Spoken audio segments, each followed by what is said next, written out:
네, 안녕하세요. 동그라미 이승재입니다. 이번 동반학교 고양이 교실의 주제는 집사들의 마음을 무겁게 만드는 고양이 전염병 및 질환에 관련된 내용입니다.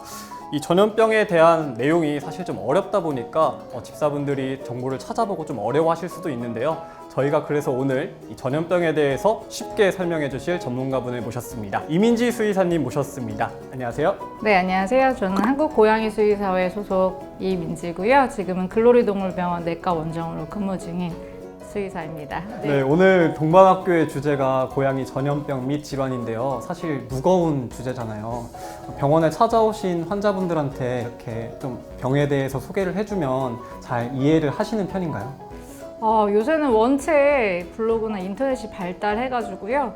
굉장히 많은 정보를 알고 오시고요. 네. 그냥 일반 그 집사님들이 어디서 이제 여기저기서 조금 정보를 짜집기 하셔가지고 이제 올려놓으시면 그게 마치 완벽한 정설처럼 이렇게 받아들이고 하시는 분들이 있더라고요. 네. 그래서 그 질병에 대해서도 예방법이라든지 치료나 이런 거에 대해서 제가 언급을 해드릴 테니까 우리 양님들의 건강을 위해서 동반학교 잘 시청해 주시면 좋을 것 같아요. 첫 번째 저희가 다뤄볼 질환은 일명 고양이 감기라 불리는 상부 호흡기 증후군입니다. 보통 많이 알려져 있는 게 허피스라고 하는데 이 허피스가 바이러스의 이름이라고 하던데 맞나요? 네, 맞아요. 그래서 일반적으로 그냥 허피스 하는데 정식 명칭은 이제 사실은 고양이 상부 호흡기 질환이고요. 근데 이제 대부분은 허피스하고 칼리시가 90% 정도를 차지해서 이제 허피스가 좀 널리 알려진 편입니다. 고양이 감기의 증상에는 어떤 게 있을까요? 콧물이 흐르고 코에 염증이 나고 그다음에 이제 상부 호흡기 쪽에 이제 염증을 일으키기 때문에 기침 이런 게 발생을 할 수 있고요. 그리고 특이하게 이제 눈 쪽에도 눈곱이 낀다거나 결막 부종이 생긴다든지 이제 눈에도 영향을 주고요. 칼리시 같은 경우에는 구강에도 문제가 일어나거든요. 그래서 구강 궤양이 있다든지 또 관절에 친화성이 있어요. 네. 그래서 이게 이제 림핑 신도롬이라고 하는데 관절에도 영향을 주기 때문에 아기들이 다리를 좀 전다거나 그런 게 있을 수 있죠. 길에서 고양이를 이렇게 데리고 오거나 좀 보호소에서 아이를 데리고 온 경우에 이렇게 허피스 바이러스를 가지고 있는 아이들이 종종 있더라고요. 보통 이 바이러스의 전염성은 어느 정도 될까요? 그 감염이 이제 기침으로 되는 거기 때문에 기침 한번 원래 하면은 막 1, 2m까지 퍼진다고 하잖아요. 사실 한 마리가 걸려 있으면 이제 주변 고양이는 거의 다 걸릴 수 있다고 보시면 되고 이게 허피스의 문제는 왜 반 정도가 증상이 없어요. 그러니까 모르는 거예요, 이게. 잠복되어 있는지. 네, 사실은 멀쩡했는데 스트레스 받고 어쩌고 하니까 이제 눈물이 점점 많아지더니 이제 눈이 붓고 이렇게가 되는 거죠. 그래서 증상이 없으면 알 수가 없잖아요. 하지만 바이러스는 뿜뿜 뿜고 있는 상태인 아이들이 많은 거죠.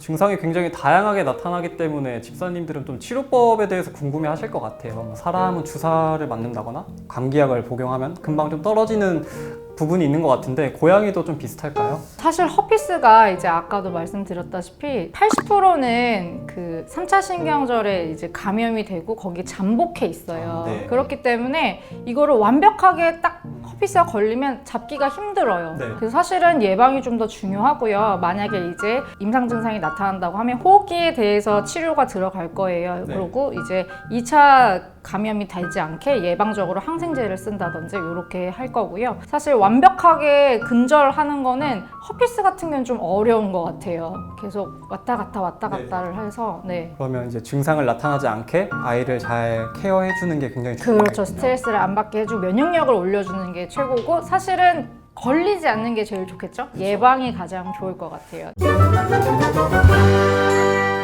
고양이 감기 예방법에 대해서 좀 알려주신다면 어떤 게 있을까요? 예방은 뭐니 해도 이제 백신을 어릴 때부터 이제 하는 게 제일 좋고요. 일반적으로 고양이 백신이 3종, 4종, 5종 이렇게 있는데 네. 모든 백신은 이제 허피스랑 칼리시를 이제 예방할 수 있게 되어 있고요. 거기에 이제 클라미디아가 들어갔느냐 안 들어갔느냐 또 네. 차이가 조금 있을 수 있어요. 그래서 어릴 때 백신만 좀 잘 하셔도 예방을 할 수 있고요. 걸린 개체에서도 백신을 하면 임상 증상이 좀 경감이 되거든요. 그래서 저는 백신이 우선. 그 다음에 입양을 하실 때는 사실 새로운 아이와 원래 있던 고양이는 2주 정도는 띄워놓으시고 원래 있던 고양이는 완벽한 백신 상태가 되어 있어야지 새롭게 유입된 고양이로부터 네. 병을 얻거나 이런 거를 막을 수 있을 것 같아요. 밖에서 보호자분이 허피스에 노출이 돼서 뭐 본인은 안 걸릴 수 있어도 이제 그 손으로 이제 아기들을 만지고 이러면 네, 걸릴 수가 있잖아요. 그래서 이제 보호자분도 이제 나갔다 오시면 손발 깨끗이 씻고 아이를 이제 하시고 정기적으로 좀 소독을 좀 해주시고 하면은 좀 예방을 할 수 있지 않을까 해요. 허피스에 대해서 좀 궁금증을 가지고 계신 집사분이 보내주신 질문에 대해서 한번 좀 다뤄볼까 하는데요. 허피스의 엘라이신이 좋다고 해서 구매했는데 찾아보니 엘라이신이 고양이 신장에 안 좋다고 해서요.